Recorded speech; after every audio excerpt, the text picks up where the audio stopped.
ये आपको समझ लेना है। अगर ये समझ लिए तो आपका मैक्सिमम काम हो जाए कि सबका स्टडी भी हो जाता है, टाइम पास भी हो जाता है थोड़ा बहुत, और पढ़ाई भी हो जाती है। इतना ज्यादा हो जाएगा फिर आपको चीजें नहीं समझ में आएगी, मैं ये करूंगी ये करूंगी ये करूँ, पता चला बहुत सारे डेट चेंज हो जाएंगे, अचानक से बहुत सारे टेंशन आ जाएंगे। अगर आप इंजीनियरिंग या डिप्लोमा स्टूडेंट हो, सेकेंड सेमेस्टर में हो, तो ये वीडियो आपके लिए बहुत ज्यादा इंपॉर्टेंट है। सबसे पहले नीचे कमेंट करो कि आप कौन से यूनिवर्सिटी से हो या कौन से बोर्ड से हो, साथ में आपको कौन सा सब्जेक्ट सबसे ज्यादा डिफिकल्ट लग रहा है।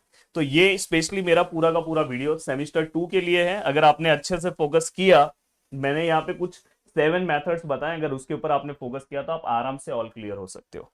तो यहाँ पे सबसे पहला जो रूल है, जो यहाँ पे हमारी टीम ने 80/80 रूल लिखा है, जिसको हम 80/80 रूल नहीं बोलते, जिसको हम बोलते हैं दोस्तों 80,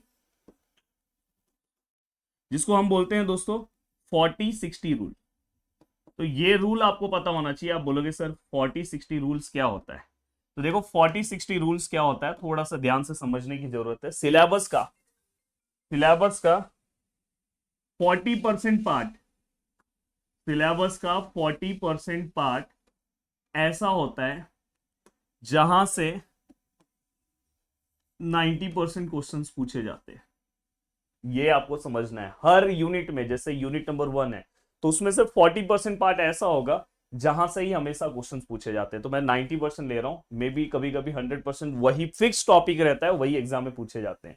तो सबसे पहले आपको ये समझना है, अगर आपके कोई भी सब्जेक्ट्स है नहीं समझ में आ रहा है, तो आप उसके प्रीवियस 2 साल के पेपर्स ले लो। हाँ, अभी 2024 के सिलेबस चेंज हुए हैं सभी के, तो आपको नहीं पता है तो मैं आपको हेल्प करूंगा। अगर आप नीचे कमेंट करते हो कि सर आप प्लीज हेल्प करो, जैसे मैंने आपको पहले के सेमेस्टर 1 में हेल्प किया था, वैसे ही सेमेस्टर 2 में हेल्प करूंगा सभी सब्जेक्ट्स में। अगर आपने देखा होगा तो मैंने हर एक सब्जेक्ट्स में कुछ ना कुछ आपको हेल्प किया था, तो यहाँ पे भी मैं आपको हेल्प करूंगा। इसलिए आपको हमेशा 40/60 रूल पता होना चाहिए।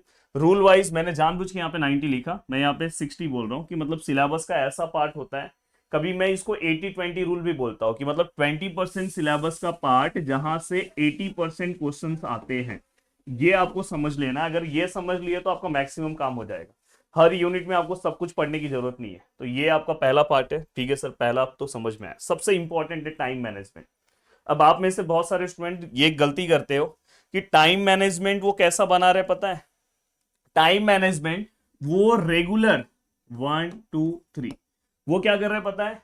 पूरे मंथ का टाइम टेबल एक ही साथ बना दे रहे हैं। ऐसी गलती नहीं करना। टाइम मैनेजमेंट उनको कैसा बनाना चाहिए पता है? रेगुलर। मैं तो हमेशा बोलता हूँ कि जब आप नाइट में सोने जा रहे हो, तो कल का आपको टाइम टेबल जो है दोस्तों, कल का टाइम टेबल आपको क्या करना चाहिए दोस्तों? फ्रेम करना चाहिए। ये रूल फॉलो करना टाइम मैनेजमेंट। तो आपका जो टाइम है बहुत अच्छा जाता है। जैसे कि आज मैं सोने जा रहा हूँ, तो मुझे कल का पता ही, कल मुझे मिलना किससे है, कल मुझे किसके साथ मीटिंग है, कल मुझे कितने लेक्चर्स प्रोवाइड करने हैं। तो मैं कल का अपना शेड्यूल जो है आज बनाता हूँ। वही अगर मैं पूरे मंथ का बना दूं एक साथ, तो वो फॉलो ज्यादा नहीं हो पाता। तो मैं आपको यही बोलना चाहता हूँ कि 1 नाइट बिफोर आपको कल का जो शेड्यूल है, कल का टाइम जो है, वो आप बनाओ, जिससे आप उसे पूरी तरह से मैनेज करोगे। आप देख लेना प्रैक्टिकली ये चीज बहुत ज्यादा एप्लीकेबल है, बहुत ज्यादा यूज होता है, इसका रिजल्ट भी बहुत अच्छा है। अब ये होने के बाद दोस्तों जो तीसरी चीज है, सबसे ज्यादा इंपॉर्टेंट, इवन जब मैं इंजीनियरिंग कॉलेज में था तो मैं भी ये चीज को मतलब मैं बहुत सपोर्ट करता था। इवन बहुत सारे ऐसे मेरे फ्रेंड थे जिनको मैं एक साथ बहुत सारा अच्छा गाइडेंस देके बहुत अच्छे से सभी चीजें निकाल देता था। तो मैं आपको भी बोलना चाहता हूँ कि देखो, आप तो वैसे अब यूट्यूब प्लेटफॉर्म है, बहुत अच्छा प्लेटफॉर्म आपके साथ है, बट एक और चीज आपके लिए अच्छा है कि जो आपका फ्रेंड सर्कल है। अब फ्रेंड सर्कल में कैसा होता है पता है? कि कोई स्टूडेंट होता है कि जिसका मैथमेटिक्स 2 बहुत स्ट्रांग है, कोई ऐसा स्टूडेंट है जिसका दूसरा सब्जेक्ट बहुत ज्यादा स्ट्रांग है, कोई ऐसा स्टूडेंट है जिसका ये सब्जेक्ट बहुत ज्यादा स्ट्रांग है। तो हम क्या करते हैं, 6-7 लोगों का ग्रुप है, हम एक साथ बैठेंगे, ये स्टूडेंट इसको सिखाएगा, ये वाले को अगर आता है तो सबको सिखाएगा, ये वाले को आता है तो सबको सिखाएगा। इससे क्या होगा कि सबका स्टडी भी हो जाता है, टाइम पास भी हो जाता है थोड़ा बहुत, और पढ़ाई भी हो जाता है। तो पीएल में आप ये भी चीजें आप फॉलो कर सकते हो। इसके अंदर भी आपको बहुत अच्छा रहेगा और आपकी स्टडी भी अच्छी होगी। But most of the time 90% इसमें रिजल्ट गलत भी आता है। रीजन क्या होता है पता है? कि हम जब फ्रेंड्स के साथ बैठते हैं तो भाई पढ़ाई नहीं होती है।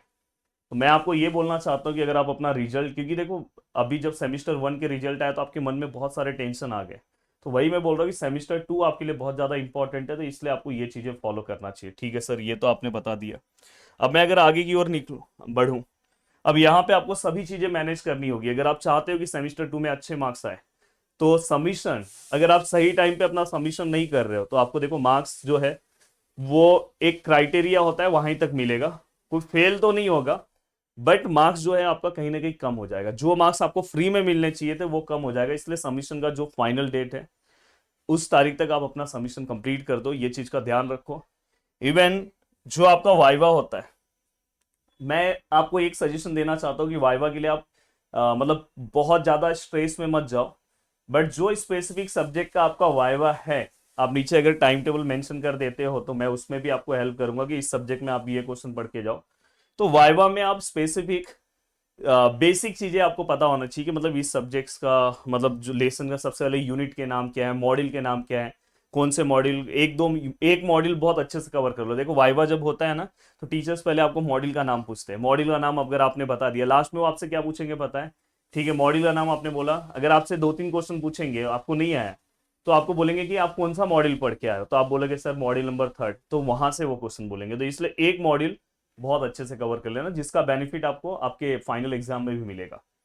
अब ये होने के बाद दोस्तों नेक्स्ट है, ये सबसे ज्यादा इंपॉर्टेंट होता है कि लास्ट का जो मंथ है, इवन लास्ट का मंथ अब स्टार्ट हो गया, कि आप लास्ट के मंथ में अपनी चीजों को किस तरह कवर करते हो, कि लास्ट के मंथ में आप कितना फोकस वाइज चल रहे हो, कितना आप अपने टाइम को मैनेज कर रहे हो, क्योंकि लास्ट मंथ में ना आपके ऊपर स्ट्रेस इतना ज्यादा हो जाएगा कि फिर आपको चीजें नहीं समझ में आएगी, मैं ये करूंगी ये करूंगी ये करूँ, पता चला बहुत सारे डेट चेंज हो जाएंगे, अचानक से बहुत सारे टेंशन आ जाएंगे और उसमें आप बहुत ज्यादा स्ट्रेस में आ जाते हो। उसी में जो अपनी चीजों को प्रॉपर मैनेज करता है वो आगे निकल जाता है। इसलिए लास्ट का मंथ आपके लिए बहुत ज्यादा इंपॉर्टेंट है, ये चीज भी आपको समझना होगा। अब ठीक है सर, ये समझ में आया, सबसे ज्यादा इंपॉर्टेंट है प्रेशर।